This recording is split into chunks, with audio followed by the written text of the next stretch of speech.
हमारा आदिवासी शब्द को मिटाने के लिए एड़ी चोटी एक किए हैं। सरना को मिटाने के लिए, सरना को सनातन में समाहित करने के लिए एड़ी चोटी एक किया, लेकिन बार बार वनवासी बोल के देश के 12 करोड़ आदिवासियों को संबोधित किया। यह आदिवासियों को अपमानित करने का काम किया। तो ये झूठे लोग हैं, ये लोग बेबुनियाद तथ्य परोसते हैं, फर्जी नैरेटिव परोसते हैं और झूठा इतिहास के बल पर आदिवासियों को गुमराह करते हैं। हम लोगों को आपस में सरना ईसा के नाम पर मुर्गा लड़ाई कराते हैं। कहीं डिलिस्टिंग का नारा नहीं था। नारा क्या था? भारत माता की जय। डिलिस्टिंग को लेके बहुत बड़ा बड़ा वार करेंगे, वादा करेंगे। साथियों, सलाम, नमस्ते, सत श्री अकाल और जय भीम जोहार। पश्चिम बंगाल का चुनाव हो गया दोस्तों। अब भारतीय जनता पार्टी और संघ के निशाने पर झारखंड, लेकिन झारखंड को हासिल करना आसान नहीं है। हेमंत सोरेन पूरी हिम्मत के साथ डटे हुए हैं। कुछ चूक हो जाती है, हर नेता से ऐसा होता है, लेकिन भारतीय जनता पार्टी की जो एक पैरोडी रहती है, जो एक नैरेटिव उसका होता है, बिना उसके ऑक्सीजन तो मिलती नहीं। ये सच है, राजनीतिक पंडित भी कहते हैं। एक वीडियो में हालांकि मैंने जिक्र किया, लेकिन फिर मुझे राहत इंदौरी का शेर याद आता है। सरहद पर तनाव है क्या, पता करो चुनाव है क्या। तो कुछ ऐसा ही मामला दोस्तों है कि झारखंड में आज नहीं तो कल चुनाव होना है और उसकी रणनीतियां, सब कुछ रणनीतियां अपनाई जा रही। दरअसल आदिवासी समाज मिलजुल कर रहता आया है यहां पर, लेकिन अचानक से उनके बीच दरार थी खींचने की भरसक कोशिश की जा रही। दिल्ली में आपने देखा जनजातीय सांस्कृतिक समागम हुआ, संघ पोषित संगठन है, उनका ये आयोजन था। गृह मंत्री अमित शाह साहब भी वहां मौजूद थे।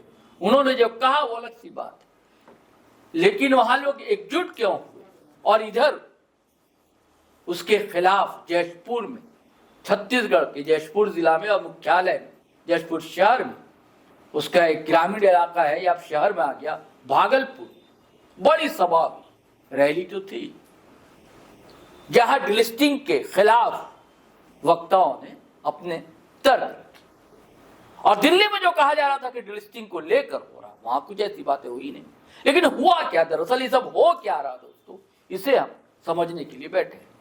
आप फ्रेम में देख रहे हैं, हम स्वागत करते हैं ग्लेडसन जी। ग्लेडसन डूंडूंग एक्टिविस्ट हैं, सोशल एक्टिविस्ट हैं, राइटर हैं।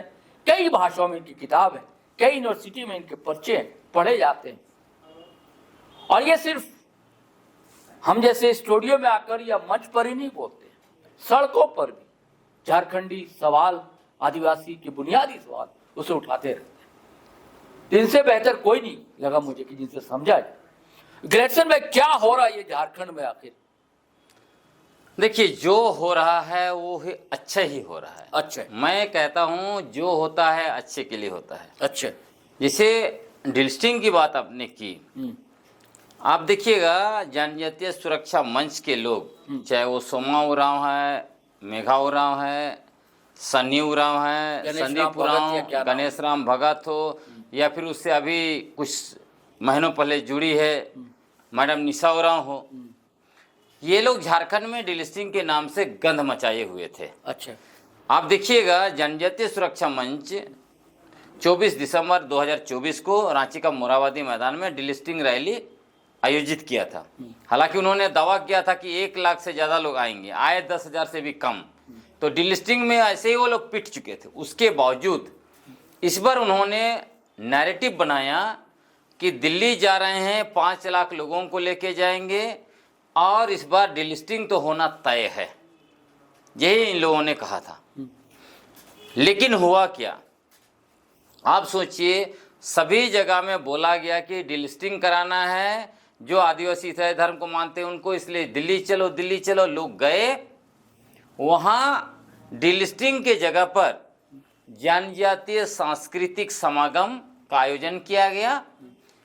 हद यह है कि मंच पर जो बैनर था उसमें भी डिलिस्टिंग शब्द का इस्तेमाल नहीं किया गया। और उसके बाद शाम को जब रैली निकली, रैली का जितना भी बैनर था, पोस्टर था, सबको देख लीजिए, कहीं भी डिलिस्टिंग शब्द नहीं था। डिलिस्टिंग को लेके कोई नारा कहीं नहीं लग सरना रहा झंडा था, नहीं था, सरना झंडा कहीं नहीं कहीं दिखा, नारा नहीं था सरना का। कहीं डिलिस्टिंग का नारा नहीं था। नारा क्या था? भारत माता की जय। हाँ, इसी तरह का जो नारा था, जय श्री राम टाइप का नारा था, वहाँ जय भवानी टाइप का नारा लगाया गया, ये सब चल रहा था उसमें।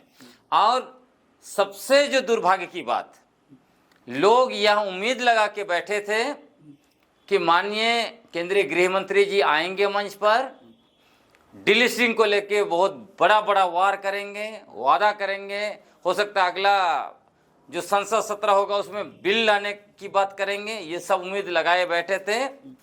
खोदा पहाड़ निकली चूहिया। तो इससे बहुत स्पष्ट है, जनजातीय सुरक्षा मंच, वनवासी कल्याण आश्रम, जनजातीय जागृति मंच और पूर्ण रूप से बोलिएगा तो संघ परिवार आरएसएस, इन लोगों ने आम आदिवासियों को दिल्ली ले जाकर उनको धोखा दिया। इसको आप धोखा देना कहते हैं कि आप बोले कुछ और करने के लिए जा रहे हैं। और ये भी आप देखिए, जब कुछ मीडिया वाले इंटरव्यू ले रहे थे, मैं देख रहा था, झारखंड से जो लोग गए थे, संताल परगना वगैरह से, जब उनको पूछा गया तो लोग कह रहे थे कि हम डिलिस्टिंग रैली में आए हैं। आप सोचिए, उस रैली में जहां डिलिस्टिंग का कोई नामो निशान नहीं था, ना पोस्टर बैनर में, ना नारा में, ना कहीं नहीं। और 3 प्रमुख वक्ता थे, केंद्रीय गृह मंत्री माननीय अमित शाह, पूर्व केंद्रीय मंत्री माननीय अर्जुन मुंडा और छत्तीसगढ़ के मुख्यमंत्री माननीय विष्णु साय। किन्हीं के मुंह से डिलिस्टिंग शब्द नहीं निकला। तो आप समझ लीजिए, इससे बड़ी दुर्भाग्य की क्या बात है। लेकिन डिलिस्टिंग से आप लोग इतना बौखलाते क्यों हैं, घबराते क्यों हैं, और संविधान क्या कहता है? घबराने की कोई बात नहीं है, ना वो बौखलाने की बात है। बात ये है कि ये लोग लोगों को भ्रमित करते हैं, लोगों को झूठ बोलते हैं, लोगों को ठग के भीड़ जुटाते हैं और बीजेपी के लिए अंततः वोट बटोर के वो सत्ता में जाते हैं। यदि वो सच में करेंगे तो उसमें दिक्कत नहीं है। आप बताइए, क्यों करेंगे? आप बताइए, संविधान तो ऐसा नहीं नहीं, आपको बता रहा हूं, संविधान की बात कर रहा हूं। जिनकी सरकार केंद्र में 12 साल से है, उन लोगों को डिलिस्टिंग रैली करने की क्या जरूरत पड़ रही है? उन लोगों को डिलिस्टिंग के नाम से तमाशा करने की क्या जरूरत पड़ रही है? उन लोगों को डिलिस्टिंग के नाम पे जो है लोगों को, आदिवासियों को आपस में बांटने की क्यों जरूरत पड़ रही है? और मैं आपको कहना चाहता हूं, इन लोगों ने बाबा कार्तिक उरांव को भी धोखा दिया, तस्वीर का इस्तेमाल धोखा दिया। ना सिर्फ तस्वीर का इस्तेमाल किया, तस्वीर तो रखा ही रखा, जब यहाँ मोबिलाइज कर रहे थे लोगों को, तब क्या बोल रहे थे जी, इस बार दिल्ली में बाबा कार्तिक उरांव का सपना जो है कि पूरा करेंगे। जी तो कार्तिक उरांव का सपना में तो बात ही नहीं हुआ, तो इन लोगों ने उनको भी धोखा दिया। जी। और कार्तिक उरांव का आधा अधूरा बात लोग करते हैं। बाबा कार्तिक उरांव ने क्या कहा? आदिवासियों के घरों में हिंदू देवी देवताओं के लिए कोई जगह नहीं है, आदिवासी प्राकृतिक पूजक हैं, हिंदू ईश्वरवादी हैं, ये उनके शब्द हैं। तो भाई आधा अधूरा क्यों मानते हो? पूरा मानो। उसी तरह दूसरा तस्वीर जो था, दूसरी तस्वीर थी धरती आबा भगवान बिरसा मुंडा की, और ये तो निश्चित रूप से 150वीं जयंती के अवसर पर आयोजन किया गया, इन्होंने ये कहा। और उसमें भी आधा नैरेटिव, धरती आबा भगवान बिरसा मुंडा ने ईसाई धर्म छोड़ा, ईसाइयों पर हमला किया, इतना ही वो लोग बात करते हैं। उन्होंने हिंदू धर्म छोड़ा, उन्होंने सरना धर्म छोड़ा, उन्होंने बोंगा प्रथा की आलोचना की, बलि प्रथा की आलोचना की, उन्होंने अपना ये धर्म नया बनाया। ये सब पर बात नहीं होगा। और अंत में उन्होंने ये भी कहा कि हम लोग अपने मुंडा भाइयों पर हमला नहीं करेंगे, चाहे वो कोई धर्म को मानते हैं, चाहे ईसाई धर्म मानते हैं, हिंदू धर्म मानते हैं, बोंगा पूजा करते हैं, सरना धर्म मानते हैं, सारे मुंडा हमारे भाई हैं, उस पर हमला नहीं करेंगे। ये धरती आबा बिरसा मुंडा के शब्द हैं। तो इनको तो संपूर्णता में बात करनी चाहिए ना। तो अपने फायदे के लिए, अपने राजनीतिक और आर्थिक हितों को साधने के लिए ये लोग आधा अधूरा बात करके समाज में भ्रम फैलाते हैं। जहां आपने कहा संवैधानिक प्रावधान की बात, संविधान में क्या प्रावधान है? संविधान में 2 तरह का अनुच्छेद है, 341-42 जो कहता है कि एससी के लिए यदि वो धर्म बदलेंगे, 341 हाँ 41, यदि वो धर्म बदलेंगे तो वो अनुसूचित जाति होने का क्राइटेरिया खो देंगे। नहीं, उनके लिए कहा गया एससी के लिए, एससी के लिए, उसी को तो मैं बोल रहा हूँ, एससी के लिए, एससी के लिए कहा गया कि वो आरक्षण खोएंगे। हाँ। और क्यों कहा गया? क्योंकि अनुसूचित जाति के लोग, एससी के लोग, दलित लोग वर्ण और जाति व्यवस्था से आते हैं। ऐसे समझाइए भी। हम आदिवासी लोग काबिला व्यवस्था से आते हैं। इसीलिए अनुच्छेद 342 में धर्म की कोई बात नहीं कही है। उसी के आधार पर अनुसूचित जनजाति संविधान आदेश 6 सितंबर 1950 को जारी किया गया। उसमें कहीं भी धर्म का क्राइटेरिया नहीं है। उसके बाद 1965 में लोकुर कमेटी आया। लोकुर कमेटी ने तय किया कि अनुसूचित जनजाति की सूची में किसको शामिल किया जाएगा। 5 क्राइटेरिया तय किया। 5 में कहीं भी धर्म नहीं है। क्या है? प्रिमिटिव ट्रेट, विशिष्ट कल्चर, प्रिमिटिव ट्रेट मतलब आदिम लक्षण, विशिष्ट संस्कृति, उसके बाद अलग भूभाग, भूभाग अलगाव होना चाहिए जैसे छोटानागपुर जैसा, उसके अलावे बृहद समुदाय से मिलने में संकोची और पिछड़ेपन। एक सेकंड में पढ़ना चाहता हूँ।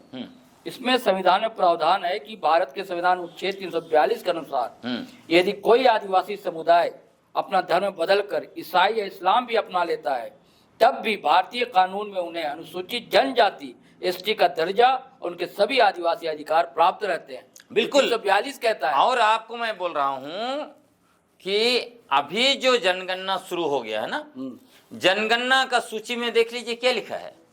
जनगणना का सूची में क्लैरिफिकेशन में लिखा है कि अनुसूचित जाति के लोग हिंदू, सिख, बौद्ध और जैन को त्याग कर किसी और धर्म को अपनाते हैं तो अनुसूचित जाति नहीं रहेंगे। हाँ, तो लेकिन हाँ। आदिवासियों के लिए लिखा गया कि अनुसूचित जनजाति के लोग कोई भी धर्म को अपना सकते हो। जनगणना का अभी का फॉर्म में लिखा हुआ है। तो आप सोचिए, एक तरफ ये लोग झूठा नैरेटिव पर रोस रहे हैं। जैसे झारखंड के पूर्व मुख्यमंत्री माननीय चंपाई सोरेन जी अभी जब दिल्ली जा रहे थे, उन्होंने जमशेदपुर रेलवे स्टेशन में क्या कहा? यही भाजपा सरकार जो है कि डिलिस्टिंग कर सकती है, यही बाबा कार्तिक उरांव का सपना को पूरा कर सकते हैं। लेकिन यही भाजपा सरकार, मोदी जी का सरकार का जो सूची जारी हुआ है जनगणना को लेकर, उसमें क्या लिखा है? अनुसूचित जनजाति के लोग कोई भी धर्म को मान सकते हैं। तो ये झूठे लोग हैं। ये लोग बेबुनियाद तथ्य परोसते हैं, फर्जी नैरेटिव परोसते हैं और झूठा इतिहास के बल पर आदिवासियों को गुमराह करते हैं। हम लोगों को आपस में सरनाई सह के नाम पर मुर्गा लड़ाई कराते हैं और वोट लेकर सत्ता में बैठते हैं, मलाई मारते हैं, आम आदिवासियों को वनवासी बनाते हैं, सरना को सनातन में समाहित करते हैं। हाँ, और हमारी जमीन जंगल, शब्द का ज्यादा हमारी जंगल जमीन नदी पानी सबको पूंजीपतियों को देते हैं, बाहरी लोगों को देते हैं। वहाँ जो बैनर पोस्टर भी थे तो आदिवासी शब्द नदारत था, वनवासी शब्द। मैं आपको बता रहा हूं, ये समागम का ही मूल मकसद था जी। आदिवासियों की आदिवासी पहचान को मटियामेट करके उनको वनवासी बनाओ और सरना पहचान को निस्तानाबूद करते हुए उनको जो है सनातन हिंदू बनाओ। और क्यों ये लोग बनाना चाहते हैं? इनको वनवासी शब्द लाना है, आदिवासी शब्द को मिटाना है। आदिवासी शब्द से क्यों डरते हैं? वो इसीलिए डरते हैं क्योंकि जैसे ही हम लोग आदिवासी बोलते हैं उनको समझ में आता है, उनको एहसास होता है ये बाहर से आए हुए आर्यों के वंशज हैं। और 2018, 19 और 24 का डीएनए रिपोर्ट ने स्पष्ट कर दिया है कि आर्य लोग यूरेशिया से 3500 साल पहले भारत आए थे।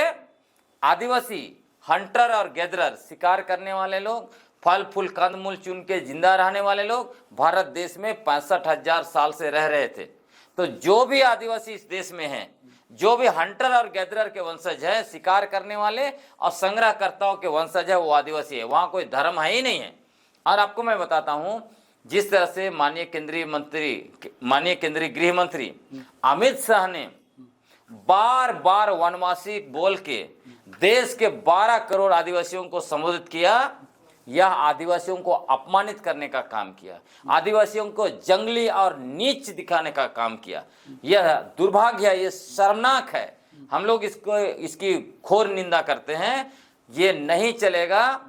आने वाले समय में अगर हम आदिवासियों की पहचान को इसी तरह निस्तानाबूद करने की कोशिश की जाएगी तो उनको मुंहतोड़ जवाब भी दिया जाएगा। आपको बताता हूं, आरएसएस, जनजाति सुरक्षा मंच और उनके जितने भी मंच है, वनवासी कल्याण आश्रम विगत 75 वर्षों से हमारा आदिवासी शब्द को मिटाने के लिए एड़ी चोटी एक किए हैं। सरना को मिटाने के लिए, सरना को सनातन में समाहित करने के लिए एड़ी चोटी एक किया। लेकिन जितना ज्यादा ये लोग कर रहे हैं, देखिए आपको इसको समझना है तो 9 अगस्त को देखिएगा, 9 अगस्त 2026 को देखिएगा, पूरे देश में आदिवासी लोग हम आदिवासी हैं, भारत देश के प्रथम निवासियों के वंशज हैं, मालिक हैं बोल के पूरे देश में विश्व आदिवासी दिवस मनाएगा। देखिएगा, और इनको एहसास दिला देगा तुम वनवासी बोलना बंद करो, नहीं तो हम लोग तुमको भी ईंट का ईंट बजाएंगे। और सरना भी देखिए, जितना ज्यादा ये लोग सरना पर हमला कर रहा है, जितना ज्यादा सरना को समाहित करना चाहता है सनातन में, उतना ही तेजी से सरना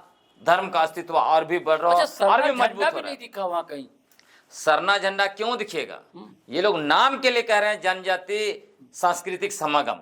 ये लोग सरना आदिवासियों के विरोधी हैं, सरना कोड के विरोधी हैं, सरना झंडा के विरोधी हैं और पवित्र सरना स्थल के विरोधी है। मैं आपको बताता हूं, 23 जून 2024 को जनजाति सुरक्षा मंच के राष्ट्रीय अध्यक्ष गणेश राम भगत, बीजेपी नेता भी हैं, वो मंत्री भी रहे, ये आनगढ़ा आए थे। आनगढ़ा में उन्होंने क्या कहा? सरना झंडा आदिवासियों का नहीं है, इसको उखाड़ के फेंकना चाहिए। उसके बाद जनजाति सुरक्षा मंच के सोमा उरांव बार बार वो कहते हैं, लगातार कहते हैं कि यदि सरना कोड मिलेगा तो उसको वो झारखंड हाई कोर्ट से उड़ा देंगे, सुप्रीम कोर्ट में PIL करके उड़ा देंगे। इन दिनों वो कह रहे हैं कि आदिवासियों को जनगणना में सरना नहीं लिखना चाहिए, उनको हिंदू लिखना चाहिए, है ना। उसी तरह जब इनकी सरकार थी 2016 से 19 के बीच में, तो झारखंड का जितना भी सरना स्थल है, जहर थल और जो देसावली, सबको लैंड बैंक में डाला। मैं खूंटी जिला का रिसर्च किया, मुझे मिला 541 सरना स्थल का 488 एकड़ जमीन को लैंड बैंक में डाल के पूंजीपतियों के लिए सुरक्षित किया। इसीलिए खूंटी से इनका खूंटा उखड़ गया। 2024 का चुनाव आपने देखा ना, तो आपको इसीलिए मैं कह रहा हूं कि ये लोग जो है जनजाति सुरक्षा मंच, RSS, बीजेपी और उनके जो भी धांगर हैं, इंक्लूडिंग निशा उरांव, ये सारे लोग। निशा उरांव पे एक सवाल करूंगा मैं। अभी रामेश्वर उरांव ने अलग लाइन ली, बेटी से अलग हटकर। उन्होंने कहा कि सरना सनातन एक बिल्कुल नहीं है, इस पर क्या कहेंगे आप? मैं इसको पूरा कर लेता हूं। जो मैं बात कर रहा था कि ये सारा कुनबा जो है वो सरना आदिवासियों का घोर विरोधी है, सरना झंडा का विरोधी है, सरना कोट का विरोधी है, सरना स्थलों का विरोधी है। ये पूर्ण रूप से आदिवासी पहचान, अस्तित्व और अस्मिता को मिटाने के लिए ये लोग एकजुट हुआ है। इसीलिए लोगों को देखना पड़ेगा, ये जो चाहे मैडम निशा उरांव हो, सोमा उरांव हो, मेघा उरांव हो, ये संदीप उरांव हो या सनी उरांव हो, ये सारे लोग जो है आदिवासियों को मिटाना चाहते, आदिवासी पहचान को मिटाना चाहते। इसलिए इन लोगों को घुसने नहीं देना चाहिए, गांव में सावधान रहने की जरूरत है। और जब आपने कहा ये जो निशा मैडम और डॉक्टर रामेश्वर उरांव, मैं तो कहता हूं बाप बेटी पहले फरिया लेना। क्यों मीडिया में आके एक कहता है सरना सनातन एक है, दूसरा कहता है कि सरना सनातन अलग अलग है, आदिवासियों का धर्म सिर्फ सरना है। ये क्यों भ्रम फैला रहे हैं ये लोग, जबकि बाप बेटी रोज दिन मिलते रहते हैं तो आपस में। इसका मतलब है कि ये बाप और बेटी दोनों मिलकर आदिवासियों को बेवकूफ बना रहे हैं, ताकि आदिवासी लोग बेवकूफ बन के इनको जाके वोट देता रहे। निशा भी मैडम गई थी वहां, आपको बता रहा हूँ, निशा मैडम डिलिस्टिंग रैली में गई थी। और ये निशा मैडम 2029 में मैं सुन रहा हूं कि विधानसभा चुनाव की तैयारी कर रही है, और विधानसभा चुनाव ST आरक्षित सीट से वो लड़ेगी। ये तो सरना आदिवासियों के साथ धोखाबाजी है। पहली बात तो इन्होंने ST आरक्षण का फायदा उठाकर अफसर बनी, IRS अधिकारी बनी, सरना आदिवासियों का आरक्षण को कब्जा किया। आप सोचिए, सरना आदिवासी हैं बोलती है, यदि एक सरना लड़का को शादी की रहती तो एक सरना परिवार समृद्ध हो जाता, उनके पास बंगला होता, गाड़ी होता, बैंक बैलेंस होता, उनके आने वाले बच्चे, आने वाले पीढ़ियां और भी समृद्ध होते, बड़े अफसर बनते। तो ऐसे लोग नाम के लिए सरना आदिवासी है, तुरंत जो है कि गैर आदिवासी से शादी करते हैं आरक्षण लेके, और अभी फिर से आरक्षण का लाभ लेने के लिए सरना सरना कर रही है, ताकि आरक्षित सीट से विधानसभा का चुनाव लड़ेगी, बाद में लोकसभा का चुनाव लड़ेगी। ये पूर्ण रूप से सरना आदिवासियों का हकमारी करना है। इसलिए सरना आदिवासियों को समझना पड़ेगा। और मुझे विश्वास है ये अगर विधानसभा चुनाव लड़ेगी, देखिएगा लोग बहिष्कार करेंगे, कोई सरना आदिवासी इनको वोट नहीं देने वाला है। एक सवाल समझना चाहता हूं मैं, देखिए जयपाल सिंह मुंडा आदिवासी शब्द का इस्तेमाल चाहते थे संविधान में, वो हुआ नहीं। और अभी आपका एक पोस्ट देखा फेसबुक पर, आपने लिखा है कि इन्हें जाति नहीं कहा जाए, अनुसूचित समुदाय कहा जाए। तो ऐसा क्यों चाहते हैं आप? देखिए, पहली बात तो यह है कि हम आदिवासी लोग नस्ल है, वर्ण और जाति व्यवस्था से नहीं आते हैं, हम एक कबीलाई व्यवस्था से आते हैं, यानी कि अलग नस्ल है। सामुदायिक पहचान है, अलग नस्ल है, सामुदायिक पहचान है हमारा। और हमारा सामुदायिक पहचान का मूल चीज है, समानता भी है, सामुदायिकता भी है, हमारा प्रकृति के साथ सह अस्तित्व भी है, हमारे सामुदायिक पहचान, हम कबीलाई वाले लोग हैं। इधर हिंदू लोग वर्ण और जाति व्यवस्था से आता है, तो जब हम वर्ण और जाति व्यवस्था से आते ही नहीं है तो हमें जाति सर्टिफिकेट आप क्यों देंगे? और मैं आपको बताता हूं, संविधान का जब ड्राफ्ट बनाया गया था, ड्राफ्ट कॉन्स्टिट्यूशन में अनुच्छेद 13(5) में एबोरिजिनल और आदिवासी शब्द था। चूंकि अंग्रेज जमाने में ब्रिटिश हुकूमत हमारे लिए एबोरिजिनल शब्द उपयोग करते थे, और जब एबोरिजिनल शब्द का हिंदी ट्रांसलेशन की जरूरत पड़ी तब जाके आदिवासी शब्द आया था, है ना। आदिवासियों ने ही आदिवासी शब्द लिखा था, छोटानागपुर के आदिवासी लोग पहली बार। और इस आदिवासी शब्द को आदिवासी महासभा मरंगोम के जयपाल सिंह मुंडा के नेतृत्व में पूरा राष्ट्रव्यापी इसको एक शब्द बना दिया, आदिवासियों का पहचान बना दिया। उस समय में बनाया जब आदिवासियों को सिर्फ जंगली कहा जाता था, नीच कहा जाता, घटिया कहा जाता था, उस समय में आदिवासी शब्द को उन्होंने आदिवासी आइडेंटिटी के रूप में स्थापित कर दिया। अब ये संविधान में मैंने कहा ड्राफ्ट कॉन्स्टिट्यूशन अनुच्छेद 13(5) में आदिवासी शब्द था, एबोरिजिनल शब्द था। 1 दिसंबर 1948 को संशोधन संख्या 491 के द्वारा डॉक्टर भीमराव अंबेडकर ने संशोधन कर दिया, और उसमें क्या शब्द डाला? एबोरिजिनल के जगह शेड्यूल्ड ट्राइब, और हिंदी में आदिवासी के जगह अनुसूचित जनजाति। तो आप सोचिए कि शेड्यूल्ड ट्राइब का हिंदी ट्रांसलेशन क्या होना चाहिए? अनुसूचित जन। मतलब जानबूझ के डॉक्टर अंबेडकर ने जाति शब्द डाला ताकि आदिवासियों को जाति व्यवस्था में डाल दिया जाए, उनकी अलग पहचान को मिटाया जाए। तो आदिवासी का अलग पहचान को यही पर तलवार चलाया गया था। ये बहुत बड़ी बात आप कह रहे हैं ग्लेडसन। बिल्कुल। तो इसके लिए आप लोगों को तो फिर आंदोलन या कुछ करना चाहिए। और मैं आपको बताता हूं, ये मैं ऐसे ही नहीं कह रहा हूं, आप चले जाइए कॉन्स्टिट्यूएंट असेंबली का डिबेट, ये बड़ी काट है, राजनीतिक काट। बिल्कुल, कॉन्स्टिट्यूएंट असेंबली का डिबेट आज भी मौजूद है, वहां पे ये दर्ज है, वहां पे एबोरिजिनल और आदिवासी शब्द लिखा गया था। और आपको मैं बताता हूं, 2 दिसंबर 1948 को मरंगम के जयपाल सिंह मुंडा संविधान सभा में आए, तब उन्होंने आवाज उठाया, उन्होंने कहा मैं अंबेडकर से जानना चाहता हूं उन्होंने आदिवासी शब्द को संविधान से क्यों हटाया। तब अंबेडकर ने बस इतना ही कहा, जिस तरह से अछूत शब्द का कोई अर्थ नहीं, उसी तरह आदिवासी शब्द का कोई अर्थ नहीं।